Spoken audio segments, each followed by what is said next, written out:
मित्रों, माता लक्ष्मी ने स्वयं बताया है कि घर में रोज झाड़ू लगाने वाली औरतें अनजाने में कौन सा पाप कर बैठती हैं और कौन सी 3 तरह की झाड़ू भूलकर भी घर में नहीं रखनी चाहिए, वरना भयंकर गरीबी घर में आती है। घर में पड़ी एक साधारण सी झाड़ू भी आपके भाग्य को ऊपर उठा सकती है या फिर नीचे गिरा सकती है। मित्रों, शास्त्रों में झाड़ू को माता लक्ष्मी का रूप माना गया है। सही तरीके से इसका प्रयोग इंसान के जीवन में समृद्धि ला सकता है, लेकिन अगर झाड़ू से जुड़ी छोटी गलतियां हो जाएं, तो वही झाड़ू इंसान को कंगाली की तरफ धकेल सकती है। हमारे सनातन धर्मशास्त्रों में झाड़ू से जुड़े कई शुभ और अशुभ संकेत बताए गए हैं। झाड़ू को लेकर कुछ काम ऐसे हैं जो बिल्कुल नहीं करने चाहिए, नहीं तो जीवन में परेशानियां बढ़ने लगती हैं। झाड़ू को सही दिशा में सही तरीके से रखना बेहद जरूरी है, क्योंकि गलत ढंग से रखी झाड़ू माता लक्ष्मी की बहन अलक्ष्मी को आकर्षित करती है, जो दरिद्रता और संकटों की प्रतीक मानी जाती है। तो चलिए, बिना देर किए आज की कथा को शुरू करते हैं। और मित्रों, सच्ची श्रद्धा से कमेंट में जय मां लक्ष्मी अवश्य लिखें। मित्रों, यह बहुत पुरानी बात है। एक नगर में एक अत्यंत सम्मानित ब्राह्मण गंगाधर अपनी धर्मपरायण पत्नी कमला देवी के साथ रहा करता था। गंगाधर भगवान श्री विष्णु का इतना बड़ा भक्त था कि वह रोज सुबह उठकर सबसे पहले तुलसी माता को जल चढ़ाता, फिर पूरे भाव से पूजा करता। उसकी पत्नी कमला देवी भी उतनी ही सदाचारिणी, विनम्र और धर्मनिष्ठ थी। दोनों का जीवन धन, सुख और सम्मान से भरा था, लेकिन एक ही कमी उन्हें हर क्षण भीतर से कचोटती रहती थी। संतान का अभाव। दोनों ने मन ही मन न जाने कितनी मन्नतें मांगी, अनगिनत बार भगवान के आगे सिर झुकाया, व्रत रखे, पूजा की, और फिर एक दिन उनकी प्रार्थनाएं सच हुईं। घर में एक सुंदर कन्या ने जन्म लिया।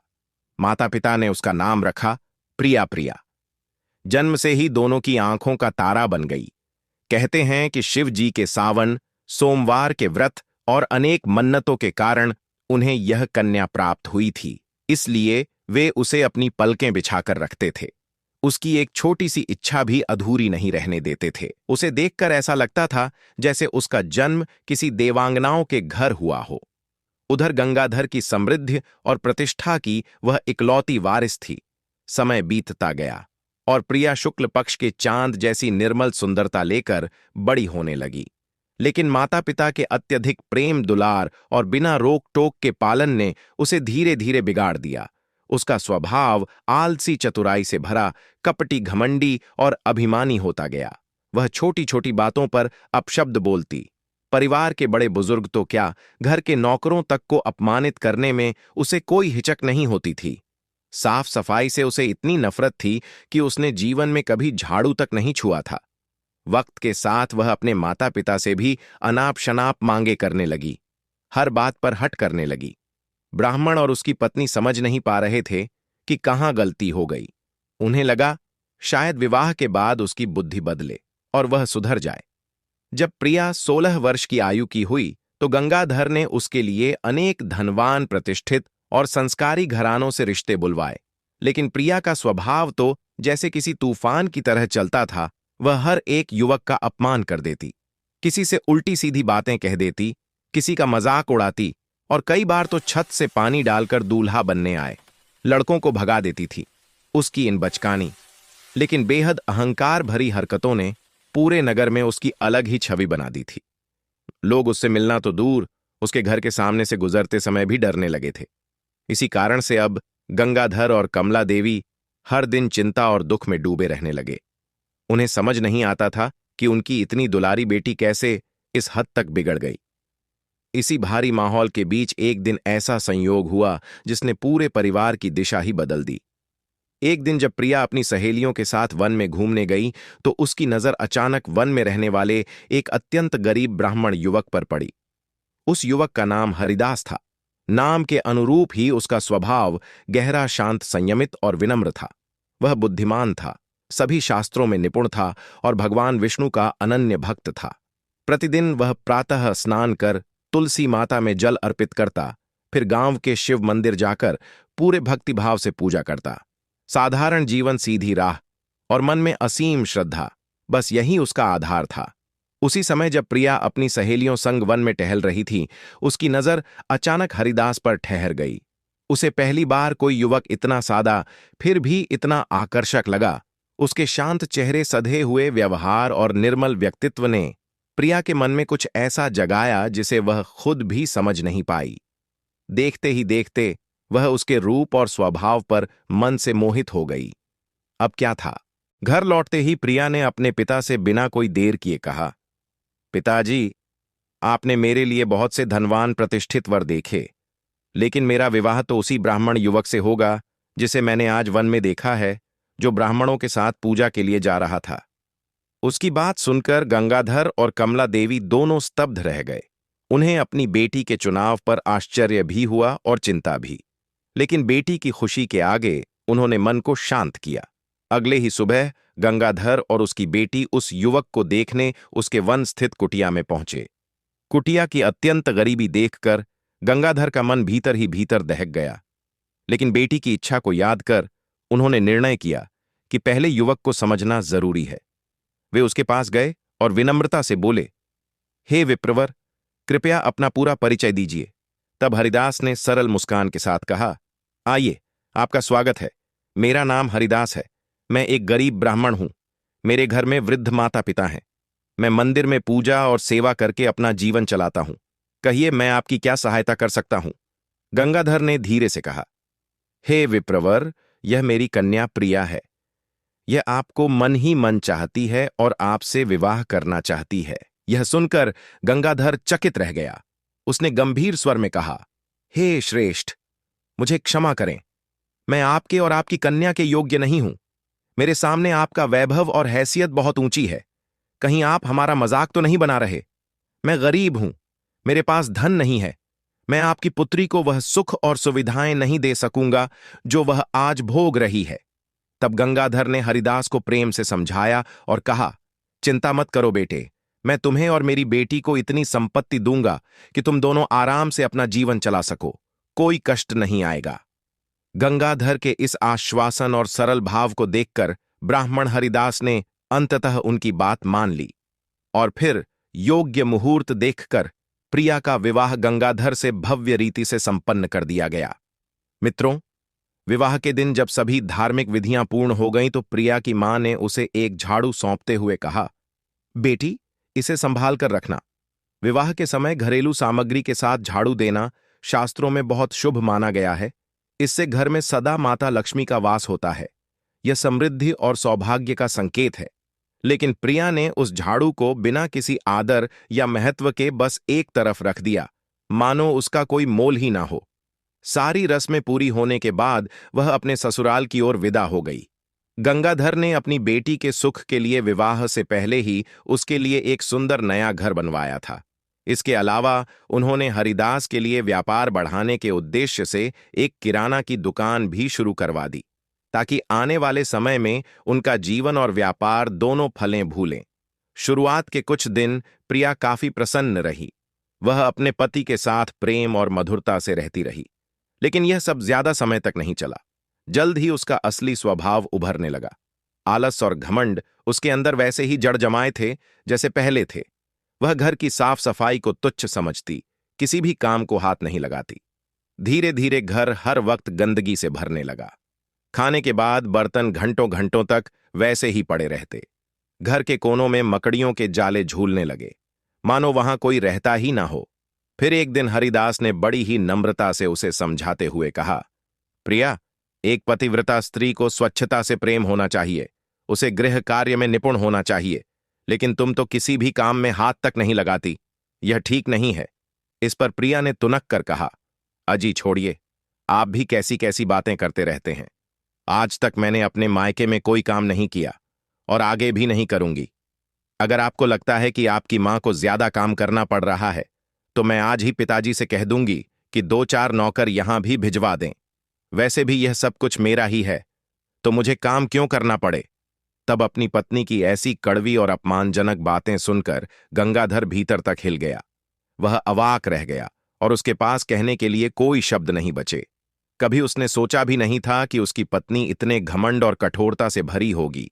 उधर प्रिया की मां भी कई बार उसे समझाती थी कि स्त्री को कैसे घर संभालना चाहिए, कैसे बड़ों का सम्मान करना चाहिए और कैसे अपने घर को स्वच्छ और सुखी बनाए रखना चाहिए। पर प्रिया पर किसी बात का कोई असर नहीं पड़ता था। वह वहीं की वहीं बनी रही। कुछ ही समय बाद ब्राह्मण हरिदास ने अपना छोटा सा व्यापार शुरू किया, लेकिन पत्नी की लापरवाही, घर की गंदगी और तनाव भरे माहौल ने उसके व्यापार पर बुरा असर डालना शुरू कर दिया। उसकी दुकान पर कोई आता ही नहीं था। जो कभी कभार पहुंच भी जाता, वह हरिदास के उदास चेहरे और थके हुए मन को देखकर चुपचाप वहां से आगे बढ़ जाता। इसी तरह दिन पर दिन बीतते जा रहे थे और हालात बद से बदतर होते जा रहे थे। फिर एक दिन ऐसा आया जब व्यापार के काम से हरिदास को किसी दूसरे नगर जाना था। वह सुबह सूर्य उगने से पहले ही उठ गया। किसी से कुछ कहे बिना उसने अपना सामान बांधा और बैलगाड़ी लेकर चुपचाप निकल पड़ा। मन भारी था, पर जिम्मेदारियों ने उसे आगे बढ़ने को मजबूर किया। उधर घर में सूर्योदय होते ही उसकी सास अपने पुराने झाड़ू से सफाई कर रही थी। वह वही झाड़ू थी जिसे वह अपने पुराने घर से बहुत संभाल कर लाई थी। वह मानती थी कि झाड़ू में माता लक्ष्मी का वास होता है और रोज झाड़ू लगाने वाली स्त्री पर लक्ष्मी कृपा बनाए रखती है। लेकिन बहू के कटु व्यवहार के कारण वह चुपचाप अपना काम करती रहती थी। उस दिन संयोग से प्रिया की नजर उसकी सास के हाथ में पकड़े उस झाड़ू पर पड़ी। अचानक उसे याद आया कि विवाह के समय उसकी मां ने शुभ संकेत के रूप में एक झाड़ू उसे भी दिया था। वह उसी वक्त उस झाड़ू को ढूंढकर लाई और अपनी सास के हाथ में देते हुए व्यंग भरे स्वर में बोली, अरे मां जी, आप तो जैसे गरीब रहने की कसम खाकर आई हैं। मेरे पिता ने इतना बड़ा महल जैसा घर दिया है और आप हो कि यह फटा पुराना झाड़ू लेकर घूमती रहती हैं। चलो, अब से आप इसी नए झाड़ू का इस्तेमाल करें। और हां, मुझे वह पुराना झाड़ू दोबारा घर में दिखना नहीं चाहिए। बेचारी सास पहले ही अपने बहू के तेवरों से परिचित थी। उसने कुछ भी जवाब नहीं दिया, चुपचाप झाड़ू ले लिया और अपने काम में लग गई। अगले दिन जब प्रिया की कुछ सहेलियां उसके घर आईं, तो वे सभी मिलकर हंसी झाड़ कर बैठी थीं। उसी समय उसकी सास उधर से झाड़ू लगाते हुए गुजरी। प्रिया की नजर जैसे ही उस पुराने झाड़ू पर पड़ी, उसका गुस्सा फूट पड़ा। वह क्रोध से भरकर उठी, अपनी सास के हाथ से झाड़ू छीनकर घर के बाहर फेंक दिया और चिल्लाते हुए बोली, अरे बूढ़ी, मैंने तुम्हें साफ साफ मना किया था कि इस पुराने झाड़ू को घर में मत रखना। तुम मेरी सहेलियों के सामने मेरी बेइज्जती क्यों कर रही हो? मेरे पिता ने तुम्हें रहने को घर क्या दे दिया? तुम मेरे शब्दों की ही कदर नहीं करती। अगर तुम्हें यहां रहना है तो मेरे ही नियमों से रहना होगा, नहीं तो इस घर में रहने का कोई हक नहीं है। मित्रों, वह बूढ़ी मां अपने बहू के मुख से ऐसे कठोर और अपमानजनक वचन सुनकर बेचारी सास के पैरों तले मानो जमीन ही खिसक गई।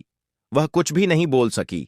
अपने वस्त्र और थोड़े बहुत सामान को समेटा और चुपचाप अपने पति के साथ पुराने घर की ओर लौट गई। उसके मन में गहरा दर्द था। उसे अपनी बहू का ऐसा व्यवहार बिल्कुल सहन नहीं हुआ। उधर संध्या समय जब घर आए मेहमानों के लिए प्रिया ने भोजन बनाया, सबको परोसा और सभी ने हंसते हुए खाना भी खा लिया। पर जब खुद प्रिया की बारी आई, तब तक सारा भोजन समाप्त हो चुका था। आज उसके जीवन में पहली बार ऐसा हुआ कि उसे भूखा ही सोना पड़ा। यह उसके लिए आश्चर्य और अपमान दोनों था। अगली सुबह उठकर उसे घर में फैली गंदगी देखकर मजबूरी में झाड़ू उठाना पड़ा। उसने सफाई तो कर ली, लेकिन जैसे ही उसका काम पूरा हुआ, उसने झाड़ू को घर के कोने में फेंक दिया और पैर से धक्का देकर उसे अलमारी के नीचे खिसका दिया। मित्रों, वह कभी झाड़ू को सिर के ऊपर रख देती, कभी उल्टा टिका देती, कभी दरवाजे के बीचों बीच छोड़ देती।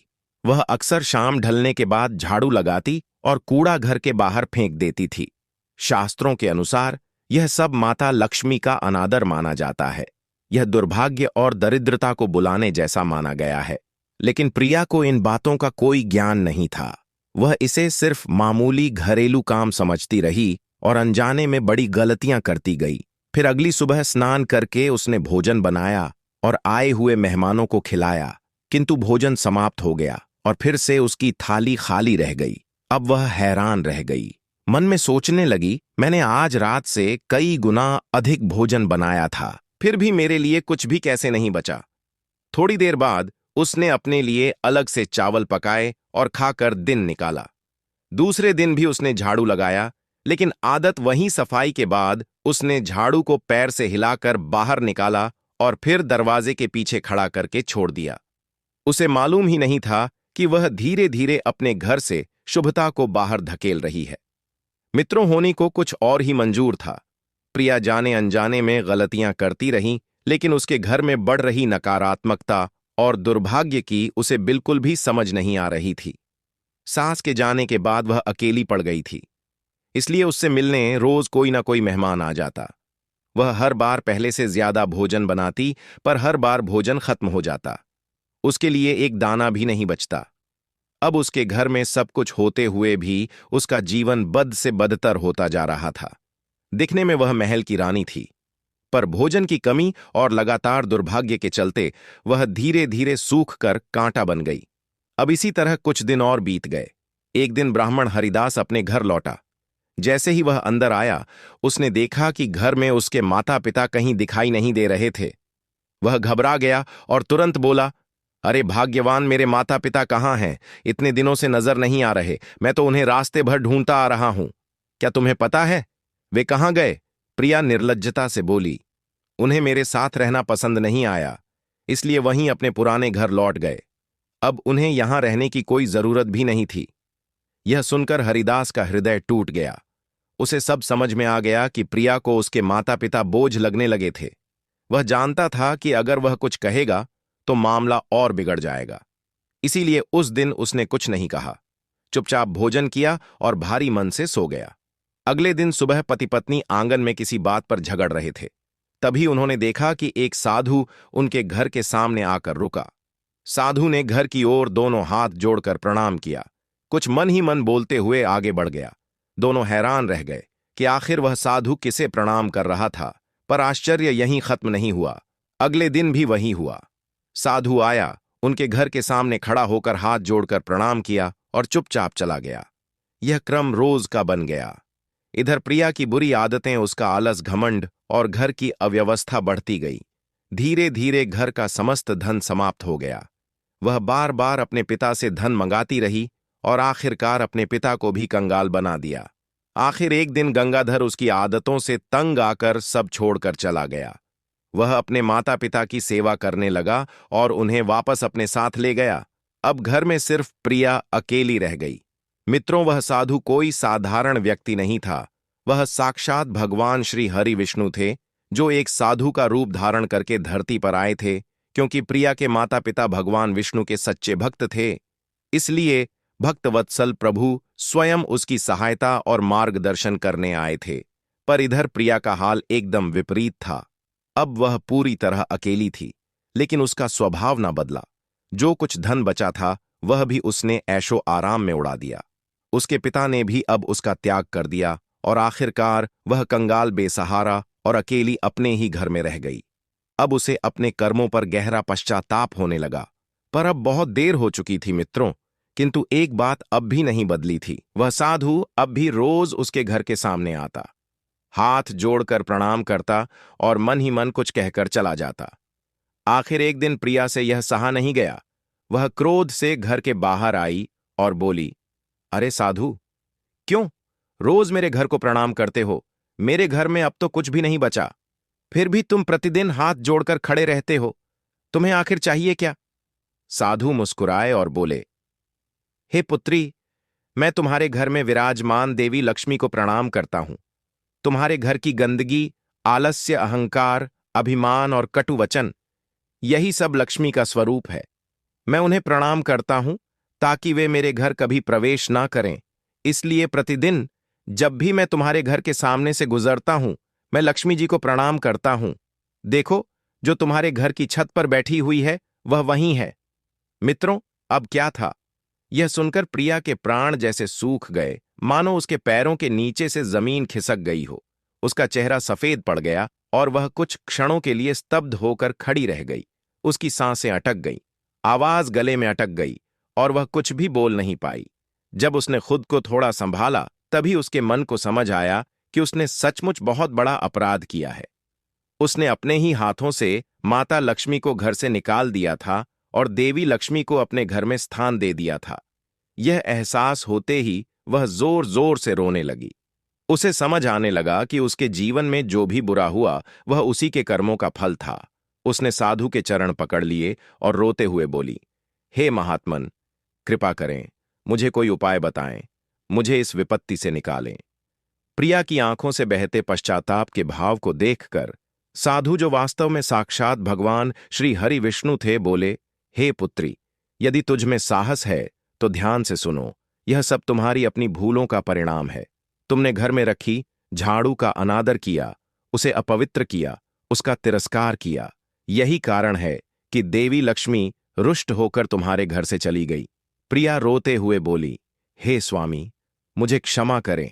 मैं आज से माता लक्ष्मी की नित्य पूजा करूंगी। मैं अपने अपराध के लिए क्षमा मांगूंगी। कृपया मेरा मार्गदर्शन कीजिए। मित्रों, तब साधु भगवान विष्णु ने कहा, हे पुत्री, उठो और शांत हो जाओ।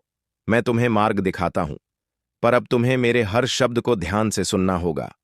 प्रिया दोनों हाथ जोड़कर साधु के चरणों में झुकी और बोली, महाराज, मैं तैयार हूं। कृपा करें और मुझे सही राह दिखाएं। तब साधु ने कहना आरंभ किया, हे पुत्री, झाड़ू सिर्फ गंदगी साफ करने का औजार नहीं है। यह आपके घर के भाग्य की दिशा भी बदल सकती है। शास्त्रों में इसे माता लक्ष्मी का प्रतीक कहा गया है।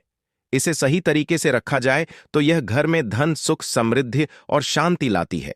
लेकिन इसके प्रति लापरवाही और अपमान करना घर में दरिद्रता, कलह और संकट लाता है। अब मैं तुम्हें झाड़ू के प्रकारों के बारे में बताता हूं, और कौन सी झाड़ू शुभ है और कौन सी अशुभ झाड़ू। 3 प्रकार की होती है। पहली, प्लास्टिक की झाड़ू। यह पूरी तरह त्याज्य मानी जाती है। इसमें कोई धार्मिक ऊर्जा नहीं होती, इसलिए इसका उपयोग शुभ नहीं माना गया है। दूसरी है सिकों वाली झाड़ू। यह सबसे पवित्र और उपयुक्त मानी जाती है। इसे माता लक्ष्मी का वाहन भी कहा गया है। और तीसरा है फूल या सजावटी झाड़ू। यह केवल सजावट के काम आती है। इसे कभी भी सफाई के लिए उपयोग नहीं करना चाहिए। घर में सफाई के लिए हमेशा सिर्फ सीकों वाली झाड़ू का प्रयोग करना चाहिए, वह भी पूरी तरह प्राकृतिक हो। हे पुत्री, झाड़ू खरीदने का शुभ समय भी आपके भाग्य को प्रभावित करता है। झाड़ू खरीदने के लिए शनिवार, मंगलवार या रविवार यानी क्रूरवार को सबसे शुभ माना गया है। वहीं सोमवार, बुधवार, गुरुवार और शुक्रवार को झाड़ू खरीदना अशुभ होता है और इसे टालना चाहिए। दीपावली, अमावस्या, ग्रहण और पूर्णिमा जैसी पवित्र तिथियों पर झाड़ू खरीदना और उपयोग करना धन बढ़ाने वाला माना गया है। अब मैं तुम्हें बताता हूं कि झाड़ू को घर में रखने की सही दिशा क्या है। ईशान कोण यानी उत्तर पूर्व दिशा में झाड़ू को कभी नहीं रखना चाहिए, क्योंकि यह पूजा स्थल होता है और यहां झाड़ू रखना देवताओं को प्रसन्न करता है। घर में झाड़ू रखने के लिए दक्षिण पश्चिम दिशा सबसे उत्तम मानी जाती है। यह नेतृत्व कोण है और घर के मुखिया की तरक्की का सूचक है। अब झाड़ू लगाने के समय और उसके प्रभाव को भी समझ लो। सुबह सूर्योदय से पहले का समय सबसे शुभ होता है। इस समय झाड़ू लगाने से घर से दरिद्रता, रोग, कष्ट और नकारात्मकता दूर होती है और माता लक्ष्मी प्रसन्न होती हैं। दोपहर का समय सामान्य होता है। इसमें ना तो विशेष लाभ होता है और ना ही कोई बड़ा नुकसान, इसलिए जरूरत के अनुसार ही सफाई करनी चाहिए।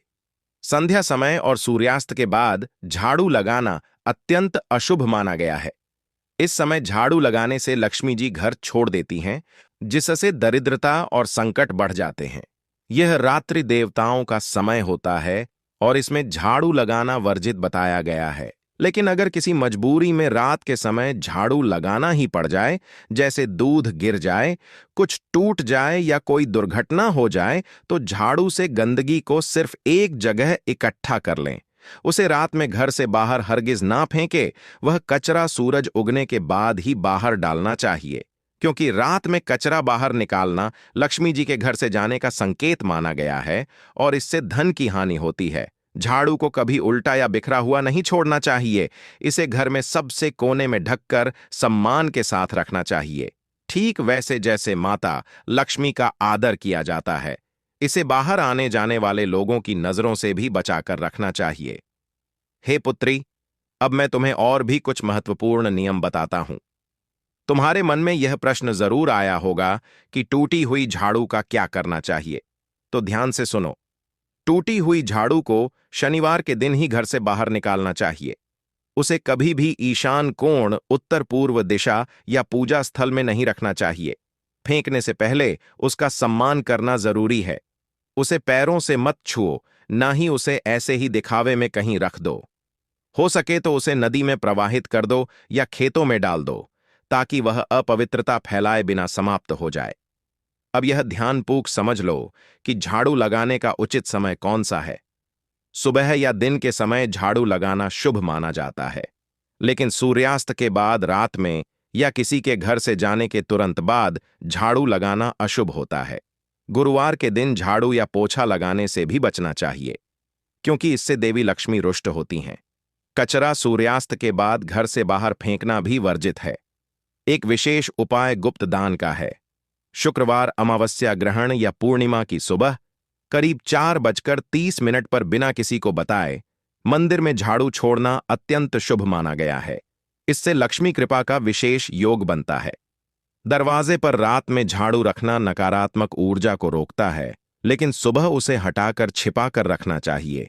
पोछे के पानी में समुद्री नमक मिलाना चाहिए, क्योंकि इससे घर की नकारात्मक ऊर्जा नष्ट होती है। अब झाड़ू से जुड़ी कुछ सावधानियां याद रखो। सबसे पहले झाड़ू को कभी भी खड़ा करके मत रखो। झाड़ू को पैर से मत छुओ, और यदि गलती से छू जाए तो तुरंत माफी मांगकर झाड़ू को साफ कर लो। झाड़ू से किसी जानवर को मत मारो, विशेषकर गाय या बकरी को किसी भी शुभ कार्य पर निकलने वाले व्यक्ति के तुरंत बाद झाड़ू ना लगाओ। इससे दोष लगता है। यह सब सुनने के बाद प्रिया ने कहा, हे महाराज, मैं आपकी बहुत आभारी हूं कि आपने मुझे झाड़ू से जुड़े इतने महत्वपूर्ण नियम बताए, लेकिन मैं कई दिनों से ठीक से भोजन नहीं कर पा रही हूं। हर दिन मैं बहुत सा भोजन बनाती हूं, पर जैसे ही मैं खाने बैठती हूं, सारा अन्न खत्म हो जाता है। यह किस कारण से हो रहा है? तब साधु रूपी भगवान विष्णु मंद मुस्कान के साथ बोले, हे कन्या, यह भी तुम्हारी ही भूलों का परिणाम है। सब कुछ होते हुए भी तुमने अपनी मां समान सास को भोजन से वंचित रखा, उनकी गरीबी का उपहास किया और अंत में उन्हें घर से निकाल दिया। इसी कारण तुमसे देवी अन्नपूर्णा रुष्ट होकर चली गईं। तुमने कभी किसी याचक को दान नहीं दिया, कभी किसी की मदद नहीं की। सब कुछ तुम्हारे पास था, फिर भी तुमने केवल ऐशो आराम का जीवन चुना और दूसरों की भूख, पीड़ा और जरूरत को कभी महत्व नहीं दिया। तब हाथ जोड़कर प्रिया रोते हुए कहती है, हे स्वामी, कृपा करके मुझे इस दोष से मुक्त करें और मेरा मार्गदर्शन करें। तब महाराज बोले, हे पुत्री, तुम्हें हर दिन घर में भोजन बनाने से पहले माता अन्नपूर्णा का आवाहन करना चाहिए। उनकी पूजा करना, उनका स्मरण करना और उन्हें भोग लगाना चाहिए। आज तक तुमने ऐसा कुछ भी नहीं किया था, इसलिए उनके आशीर्वाद से तुम वंचित रह गई थीं। प्रिया विनम्र भाव से पूछती है, हे महाराज, कृपा करके मुझे इस विषय में विस्तार से बताइए, ताकि भविष्य में मैं कभी ऐसी गलती न करूं। महाराज फिर कहते हैं, हे पुत्री, ध्यानपूर्वक सुनो। देवी अन्नपूर्णा ही इस पूरे जगत के पालन पोषण का कार्य करती हैं। जब भी तुम भोजन बनाने जाओ, उनकी आराधना अवश्य करना। जो गृहस्थ प्रतिदिन माता अन्नपूर्णा का स्मरण करते हैं, उनके घर में अन्न और सुख की कभी कमी नहीं होती। प्रतिदिन आटा घोलते समय अपने दाएं हाथ की हथेली से आटे पर देवी अन्नपूर्णा की छवि बनानी चाहिए। फिर विनम्र भाव से यह मंत्र जपना चाहिए, ओम अन्नपूर्णे सदा पूर्णे शंकर प्राण वल्लभ ज्ञान वैराग्य सिद्धार्थम भिक्षम देहि पार्वती। अर्थात, हे अन्नपूर्णा देवी, आप सदा पूर्ण रूप से परिपूर्ण हैं। आप भगवान शंकर की प्राणप्रिय हैं। हमें ज्ञान, वैराग्य और सिद्धि प्रदान करने हेतु कृपा करके भिक्षा दीजिए। आज हमारे हाथों से बनाए गए भोजन से सभी का पेट भर जाए। महाराज ने आगे कहा, सोमवार और शुक्रवार को माता अन्नपूर्णा का स्मरण विशेष फलदायक होता है। साथ ही प्रतिदिन भोजन बनाते समय एक रोटी या थोड़ा सा अन्न कुत्ते और गाय, कौएं और जरूरतमंदों के लिए अलग रख देना चाहिए। रसोई में स्वच्छता का विशेष ध्यान रखना चाहिए। इससे लक्ष्मी और अन्नपूर्णा दोनों का वास होता है। फिर महाराज ने कहा, हे कन्या, अब तुम जाओ। अपने पति और अपने सास ससुर के चरण पकड़कर क्षमा मांगो। वे तुम्हें अवश्य क्षमा कर देंगे और तुम्हें अपने जीवन की नई पवित्र शुरुआत का अवसर मिलेगा। तब प्रिया बार बार साधु को प्रणाम करती है और वहीं से अपने पति के पुराने घर की ओर निकल पड़ती है। वहां पहुंचकर वह कहती है, स्वामी, मुझे क्षमा कर दीजिए, यह सब मेरी ही गलती का परिणाम है। उसकी सास को उसकी पश्चाताप भरी आंखें देखकर दया आ गई। उन्होंने कहा, हाँ बेटी, चलो, हम तुम्हें माफ कर देते हैं और आज से हम सब साथ मिलकर रहेंगे।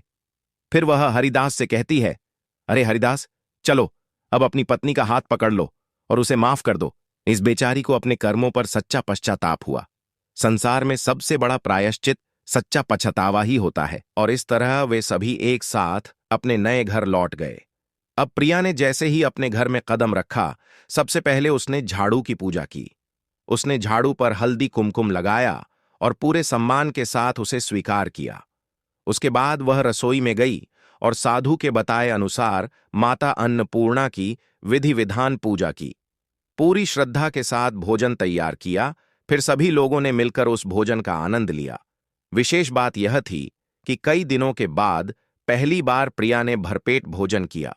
उसी क्षण उसे एहसास हुआ कि उसने अपने जीवन में कितनी बड़ी गलतियां की थीं। अब उसके भीतर एक नई चेतना जागी। वह पतिव्रता, संयमी और गृह कार्य में निपुण स्त्री बन गई। हर दिन वह तुलसी माता में जल अर्पित करती, पूजा करती और सही समय पर घर की सफाई और झाड़ू लगाती थी। उसके मन से अभिमान मिट गया और विनम्रता ने जन्म लिया। तो मित्रों, इस कथा से हमें यह शिक्षा मिलती है कि घर में गंदगी, आलस्य, कटुवाणी और घमंड का वास हो तो देवी लक्ष्मी प्रवेश नहीं करती और जीवन में दुख, दरिद्रता तथा कष्ट बढ़ जाते हैं। इसलिए सदैव स्वच्छता, मधुर वाणी और विनम्रता को अपनाना चाहिए ताकि घर में माता लक्ष्मी और माता अन्नपूर्णा का स्थायी निवास बना रहे। मित्रों, आशा करते हैं कि आपको यह कथा अवश्य पसंद आई होगी।